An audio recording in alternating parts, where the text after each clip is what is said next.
नमस्कार दोस्तों, एग्जाम साधक के यूट्यूब प्लेटफॉर्म में आपका स्वागत है। पिछली क्लास में हमने directive principle of state policy के बारे में पढ़ा था। बहुत सारी चीज़ें हमने आपको बताया था, किस तरह से क्वेश्चन डीपीएसपी से आ सकते हैं, कौन कौन सी चीज़ें इंपॉर्टेंट हैं, क्या क्या चीज़ें आपको याद रखना चाहिए। गांधीवाद से संबंधित कौन कौन से अनुच्छेद हैं उसके बारे में हमने बताया था। समाजवाद से संबंधित कौन कौन से अनुच्छेद हैं उसके बारे में हमने बताया था। तो सारी चीज़ें हमने कल कवर अप की थी और आपको एक विश्वास रखना होगा कि हाँ, सारे पेपर्स में जो क्वेश्चन पूछे जाते हैं सारे की बात तो नहीं कर सकते, लेकिन मैक्सिमम क्वेश्चन हम यहाँ से आपको प्रदान करवा देंगे जो कि आप सही करेंगे। ठीक है, चलिए हम आज की क्लास में मूल कर्तव्य के बारे में पढ़ने वाले हैं। मूल कर्तव्य के अंतर्गत अनुच्छेद 51 का की बात करते हैं। तो पहला क्वेश्चन तो मूल कर्तव्य से संबंधित जब पूछे जाएंगे तो पहला क्वेश्चन तो आपसे यही पूछा जा सकता है कि मूल कर्तव्य का वर्णन कौन से अनुच्छेद में किया गया है। तो आपको याद रखना है अनुच्छेद 51 का में। ठीक है, उसके बाद भाग यदि पूछा जाए तो 4th A पार्ट है जिसमें कि मूल कर्तव्य के बारे में चर्चा की गई है। इसलिए आपको याद रखना है कि मूल कर्तव्य का वर्णन यदि पूछा जाए कि किस अनुच्छेद में किया गया है तो अनुच्छेद 51 का में किया गया है। का को बिल्कुल भी नहीं भूलना है। और 51 में क्या है, कल हमने डीपीएसपी में इसके बारे में पढ़ी थी, काफी चीजें हमने आपके बारे में बताई थी 51 के बारे में। ठीक है, तो यदि आपको लगता है या याद आ रहा है अभी सुन के 51 में क्या है तो कमेंट बॉक्स में बता सकते हैं आप बिल्कुल। ठीक है, इससे चीजें याद होती हैं। ठीक है, चलिए अब मूल कर्तव्य के इतिहास के बारे में थोड़ी सी चर्चा हम कर लेते हैं। तो सबसे पहले तो आपको यह समझ लेना चाहिए कि मूल कर्तव्य जो है, ठीक है, क्या मूल कर्तव्य जो है वो हमारे संविधान के मूल संविधान में इसका वर्णन नहीं था। सबसे पहले ऐतिहासिक बात तो हमें यही याद रखना चाहिए, मूल भारतीय संविधान में मौलिक कर्तव्य का उल्लेख नहीं था, इसमें यही बोला गया है। उसके बाद सोवियत संघ के संविधान का अनुसरण करते हुए आपसे पूछा जा सकता है और कई बार प्रत्यक्ष या अप्रत्यक्ष रूप से यह क्वेश्चन पूछा जा सकता है कि हमारे संविधान ने किसका अनुसरण करते हुए मूल कर्तव्य को हमारे संविधान में जोड़ा।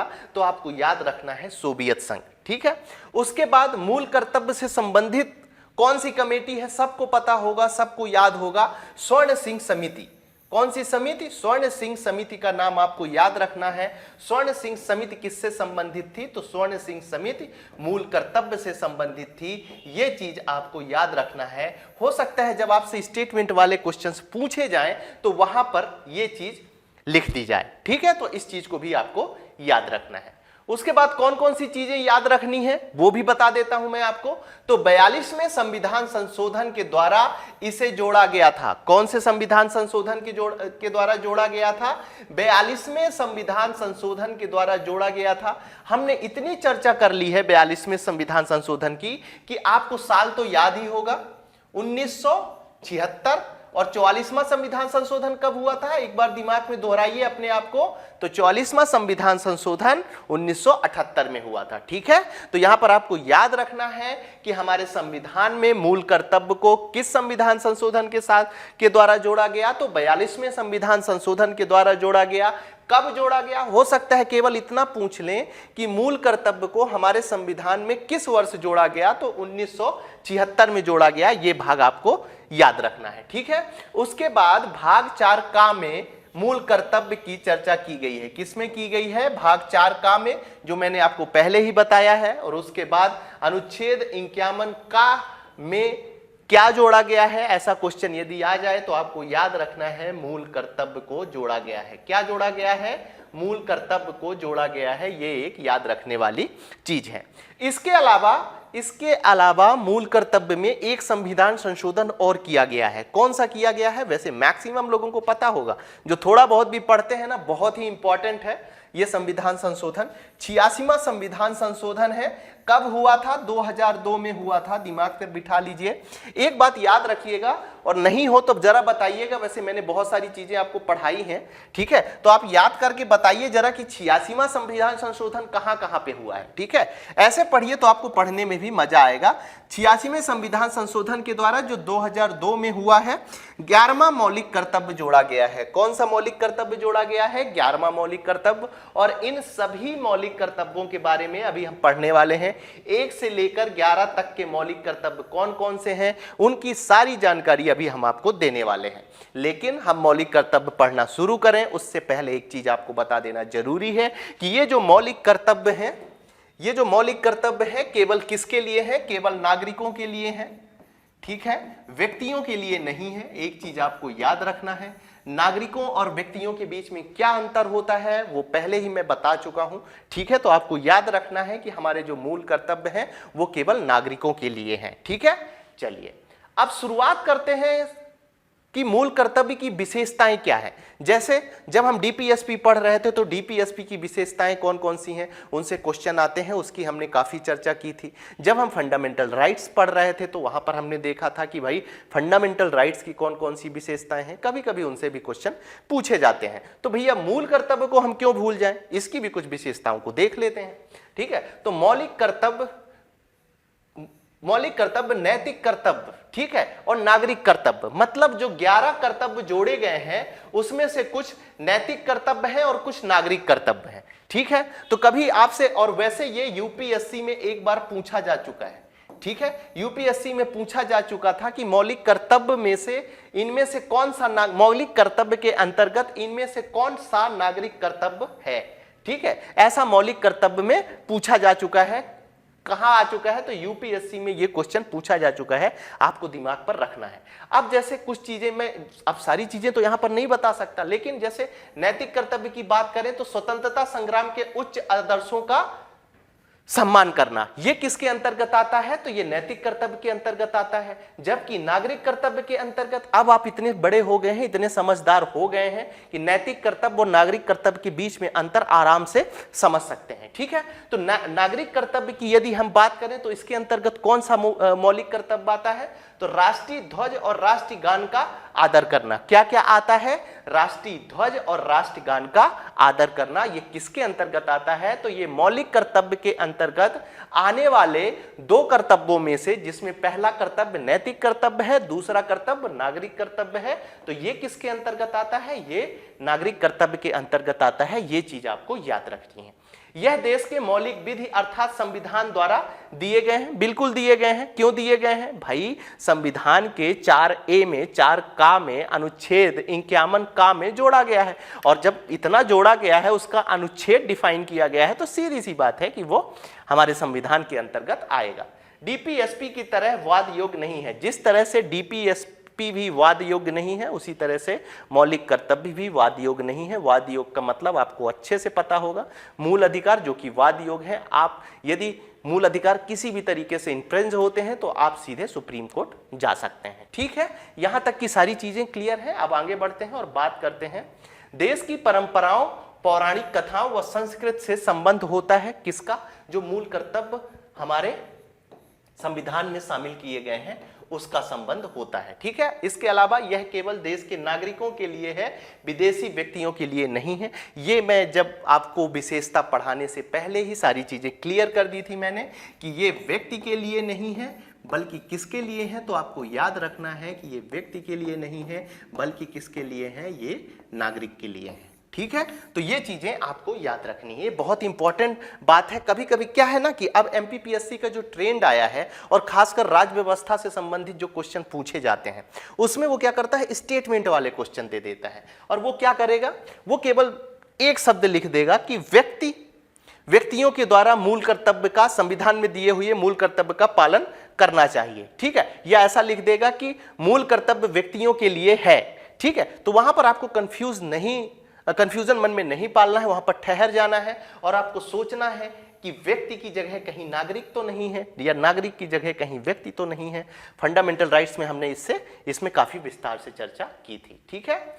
चलिए अब एक मूल कर्तव्य की सूची देख लेते हैं कि मूल कर्तव्य की सूची के अंतर्गत कौन कौन सी चीजें सम्मिलित की जाती हैं। बड़े ध्यान से देखिएगा क्योंकि मूल कर्तव्य और उद्देशिका ये थोड़ा सा इनमें कुछ चीजों की सिमिलरिटी है, तो कभी कभी क्या होता है कि बहुत अधिक कंफ्यूजन मन में आ जाता है। तो ऐसे कंफ्यूजन ना आए मन में, जब आप एग्जामिनेशन हॉल में बैठे हो तो अच्छे से क्वेश्चन पेपर करके आए। इसका सबसे अच्छा तरीका यही है कि मूल कर्तव्य की जो सूची है उसे आपको याद होना चाहिए, ठीक है, ठीक है। और वैसे भी यदि एग्जाम में नहीं भी पूछा जाता तो वैसे भी यदि आप एक नागरिक हैं, देश में रहते हैं, भारतीय नागरिक हैं, तो आपको यदि अधिकारों के बारे में आप लड़ने की क्षमता रखते हैं तो देश के लिए आपका यह कर्तव्य बनता है कि मूल कर्तव्यों के बारे में भी आपकी जानकारी रहे। ठीक है, संविधान का पालन करें तथा उसके आदर्शों, संस्थाओं, राष्ट्र ध्वज और राष्ट्रगान का आदर करें। यह भी यूपीएससी में पूछा गया क्वेश्चन है। उन्होंने कैसे पागल बनाकर यह क्वेश्चन लोगों से गलत करवाया था?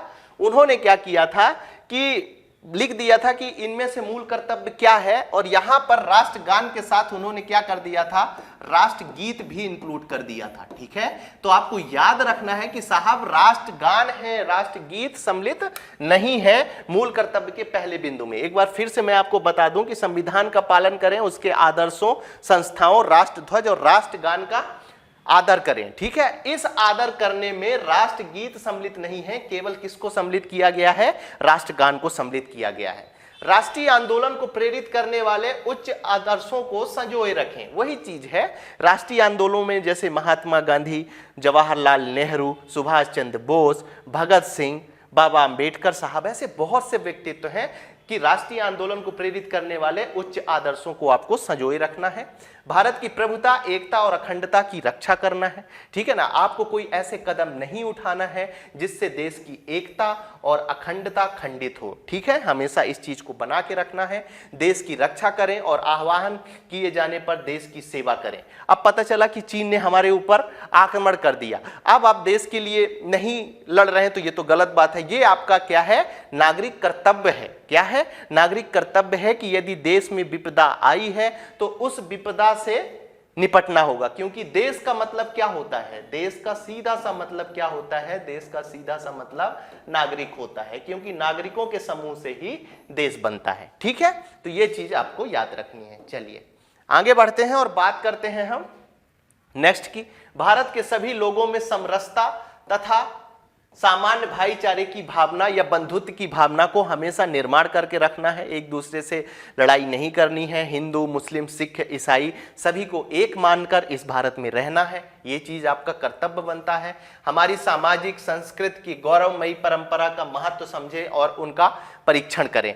भाई हमेशा अपनी संस्कृति का गुणगान करना चाहिए, और जो लोग काबिल हैं, जो दूसरे देशों में जा सकते हैं व्याख्यान देने, वहाँ पर जाएं और अपने भारत की संस्कृति के बारे में, गौरवमयी संस्कृति के बारे में दूसरे देशों को भी पता चले, और वास्तव में हमारी संस्कृति बहुत गौरवमयी रही है। उसके अलावा प्राकृतिक पर्यावरण की रक्षा करें और उसका समर्थन करें। ये चीज़ भी आपको याद रखनी है कि प्राकृतिक पर्यावरण से संबंधित हमारा यह कर्तव्य होता है कि हम प्रकृति को किसी भी तरह से नुकसान ना पहुंचाएं, ताकि आने वाली पीढ़ी और हम, जो अभी बहुत सारी समस्याओं से हमें गुजरना पड़ रहा है पर्यावरण का सही ढंग से, यदि हम उपयोग भी नहीं कर रहे हैं और उसका आदर भी नहीं कर रहे हैं तो यह हमारा एक कर्तव्य बन जाता है। वैज्ञानिक दृष्टिकोण अपनाएं, मानववाद, ज्ञानार्जन की भावना का विकास करें। इस तरह से बहुत सारी चीजें इसके अंतर्गत सम्मिलित है। तो 8 तरह के कर्तव्य हैं और मैं तो चाहूंगा कि आप बिंदुशः इन्हें याद करें। एक एक चीजें तो आपको बहुत प्रॉफिटेबल होंगी, ना केवल प्रीलिम्स बल्कि आपके मेंस में भी ये चीजें बहुत इंपॉर्टेंट हैं, इसलिए ये चीज आपको याद रखनी है।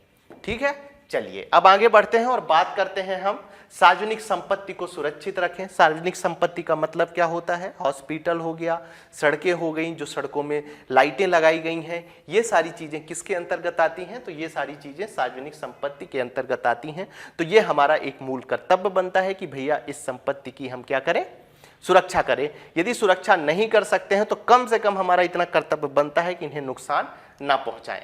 उसके अलावा व्यक्तिगत तथा सामूहिक गतिविधियों के सभी क्षेत्रों में उत्कृष्ट की ओर बढ़ने का प्रयास करें। मतलब किसी की टांग खींचने वाला काम अब हमें नहीं करना है। व्यक्तिगत रूप से यदि आप बढ़ रहे हैं तो अच्छी चीज है, नहीं तो सामूहिक रूप से भी सबको बढ़ना होगा। उसके बाद हम 11वें बिंदु की बात करते हैं जो हमारे मूल कर्तव्य में सम्मिलित की गई है। 11वां बिंदु कब सम्मिलित किया गया है, तो मैंने अभी कुछ देर पहले ही आपको बताया है। 86वें संविधान संशोधन के द्वारा अमेंडमेंट किया गया था। कब किया गया था, तो 2002 में किया गया था। ये चीज आपको याद रखनी है। ठीक है, इसमें क्या जोड़ा गया था कि प्रत्येक माता पिता का यह कर्तव्य बनता है। किसका कर्तव्य बनता है? प्रत्येक माता पिता का यह कर्तव्य बनता है कि वह अपने 6 से 14 वर्ष तक के बच्चों को शैक्षणिक आवश्यकताओं का ध्यान रखकर उसे पूरा कराएं। तो हर माता पिता का यह कर्तव्य किसको दिया गया है? तो हमारे संविधान निर्माणकर्ताओं ने हमारे संविधान में दिया है। हालांकि ये मूल रूप से तो मूल कर्तव्य भी शामिल नहीं थे, लेकिन 86वें संविधान संशोधन के द्वारा इसे जोड़ा गया है। ये चीज आपको याद रखनी है। ठीक है, चलिए अब आगे बढ़ते हैं और बात करते हैं कुछ मौलिक कर्तव्य की आलोचना या कुछ दोष हैं। समय समय पर कई लोग इसको बोलते रहते हैं कि कुछ कमियां हैं, इनमें सुधार होना चाहिए। कभी कभी क्वेश्चन पूछा जा सकता है, उसी बात को ध्यान में रखते हुए थोड़ा सा डिस्कस कर लेते हैं। तो अभी जब आपको मैं 11 मौलिक कर्तव्य पढ़ा रहा था तो वहां पर यह बात स्पष्ट हो गई होगी कि भाषा अत्यंत कठिन है। ठीक है, उसके बाद मौलिक कर्तव्य अस्पष्ट हैं। आपको लगा होगा बिंदु पढ़ते समय जब आप पॉइंट्स पढ़ रहे थे तो ऐसा लगा होगा कि यार यही पॉइंट तो ऊपर बोल रहा है, ऐसा ही नीचे क्यों बोल रहा है। ठीक है, तो ये थोड़ा सा कंफ्यूजन वाले बिंदु हैं। ये मौलिक कर्तव्य की क्या हम पढ़ रहे हैं? आलोचना के बारे में पढ़ रहे हैं। ठीक है, मौलिक कर्तव्यों में पुनरावृत्ति भी देखी गई है, एक ही चीज को कई बार रिपीट किया गया है। ये चीज मैंने अभी डिस्कस करी। उसके बाद मौलिक कर्तव्य सिर्फ नागरिकों के लिए है, व्यक्तियों के लिए नहीं है। इसका कहने का मतलब सीधा है कि बहुत सारे लाभ, बहुत सारे अधिकार जब व्यक्तियों को सौंपे गए हैं, ठीक है, बहुत सारे अधिकार जब व्यक्तियों को सौंपे गए हैं तो आखिर ऐसा क्यों है कि मौलिक कर्तव्य केवल नागरिकों को दे दिए हैं? ऐसा नहीं होना चाहिए था। ठीक है, बहुत सारे व्यक्तियों को भी मौलिक कर्तव्यों में शामिल किया जाना चाहिए था। यह भी एक कमी के अंतर्गत आता है, आलोचना के अंतर्गत आता है। किसकी आलोचना के बारे में अभी हम पढ़ रहे हैं? तो आपको दिमाग से बिल्कुल नहीं निकालना है, मौलिक कर्तव्य की आलोचना। ठीक है, मौलिक कर्तव्य में कौन कौन सी कमियां हैं उसके बारे में हम सारी चीजें पढ़ रहे हैं। ठीक है, चलिए अब आगे बढ़ते हैं और बात करते हैं मौलिक अधिकारों की तरह मौलिक कर्तव्य को लागू नहीं कराया जा सकता। वही वाली बात है कि मौलिक अधिकारों को जिस तरह से हम सुप्रीम कोर्ट में जा सकते हैं, यदि मौलिक अधिकार हमारे इन्फ्रिंज हो रहे हैं, मौलिक अधिकारों को किसी भी तरीके से यदि मौलिक अधिकारों का हनन हो रहा है, तो हम आर्टिकल 32 के तहत सीधे कोर्ट में जाकर कह सकते हैं कि साहब हमारे अधिकारों का हनन हो रहा है। लेकिन मौलिक कर्तव्यों के साथ ऐसा बिल्कुल नहीं है। ये भी कुछ लोग बोलते हैं कि भाई मौलिक अधिकारों को जब दिया गया है तो मौलिक कर्तव्यों के लिए भी ऐसी व्यवस्था होनी चाहिए। ठीक है, कर्तव्य की इन सूची में बहुत महत्वपूर्ण कर्तव्यों को शामिल नहीं किया गया है। कुछ लोगों का कहना है कि ये जो मौलिक कर्तव्य की लिस्ट है, जिसमें केवल 11 मौलिक कर्तव्य जोड़े गए हैं, वो लिस्ट अभी पूरी नहीं है, बल्कि उसे और अधिक बढ़ाना चाहिए। जैसे कर अदायगी का कर्तव्य भी उसमें जोड़ना चाहिए, साथ ही मतदान करने का कर्तव्य भी उसमें जोड़ा जाना चाहिए। परिवार नियोजन से संबंधित कर्तव्य भी हमारे आर्टिकल 51A में जोड़ा जाना चाहिए। ऐसा बहुत लोगों का मत है इस चीज को लेकर, तो ये आपको याद रखना है। ठीक है, अब हम क्या करते हैं, मूल अधिकार और मूल कर्तव्य के बारे में थोड़ा सा अंतर समझ लेते हैं। मूल अधिकार संविधान के भाग 3 में उल्लेखित किया गया है। किसमें उल्लेखित किया गया है? मूल अधिकारों को संविधान के भाग 3 में आर्टिकल कौन से हैं? तो आर्टिकल 12 से लेकर 35 तक जो है मूल अधिकारों की वर्णन किया गया है। उसके अलावा वही मूल कर्तव्यों का वर्णन संविधान के भाग 4 में किया गया है। किस अनुच्छेद में किया गया है? अभी मैंने आपको बताया है 51 का या 51A में किया गया है। ठीक है, उसके बाद मूल अधिकार नागरिक और गैर नागरिक दोनों को प्राप्त होते हैं। यह चीज आपको याद रखनी है। मैंने आपको बताया था कि मूल अधिकार कुछ ही ऐसे मूल अधिकार हैं जो केवल नागरिकों को प्राप्त होती है। एक बार रिवीजन कर लेते हैं, शायद आई थिंक आपको याद होगा वो कौन कौन से हैं। तो अनुच्छेद 15 है, अनुच्छेद 16 है, अनुच्छेद 19 है, अनुच्छेद 29 है और अनुच्छेद 30 है। ये 5 मूल अधिकार मैंने आपको बताए थे कि ये जो 5 मूल अधिकार हैं जो केवल किसको प्राप्त हैं? केवल नागरिकों को प्राप्त है। ये चीज आपको याद रखना है। मूल अधिकार न्यायालय द्वारा प्रवर्तनीय है, जबकि मूल कर्तव्य न्यायालय द्वारा प्रवर्तनीय नहीं है। इसकी चर्चा मैंने अभी किया है। प्रवर्तनीय का मतलब क्या है? आर्टिकल 32 के तहत यदि आपका फंडामेंटल राइट इन्फ्रिंज होता है तो आप कोर्ट में जाके बोल सकते हैं कि साहब हमारे अधिकारों का हनन हो रहा है। लेकिन मूल कर्तव्यों के साथ ऐसा बिल्कुल नहीं है। वही चीज ये यहां पर बोल रहा है। ठीक है, चलिए अगली क्लास में हम पढ़ेंगे कि सर्वोच्च न्यायालय एवं न्यायिक व्यवस्था के बारे में हम पढ़ेंगे। इसकी 2 क्लासेस हम आपको देने वाले हैं और उसके बाद हमारा यूनिट 6 पूरी तरह से खत्म हो जाएगा। यदि हमारी चीजें आपको पसंद आ रही हैं तो आप हमारे इस वीडियो को लाइक कर सकते हैं। जिन्होंने हमारे चैनल को सब्सक्राइब नहीं किया वो सब्सक्राइब कर सकते हैं। साथ ही इसकी पीडीएफ यदि आप डाउनलोड करना चाहते हैं तो हमारे टेलीग्राम चैनल एग्जाम साधक में जाकर डाउनलोड कर सकते हैं। आप सभी के उज्जवल भविष्य की शुभकामनाओं के साथ आज की क्लास हम यहीं समाप्त करते हैं। धन्यवाद।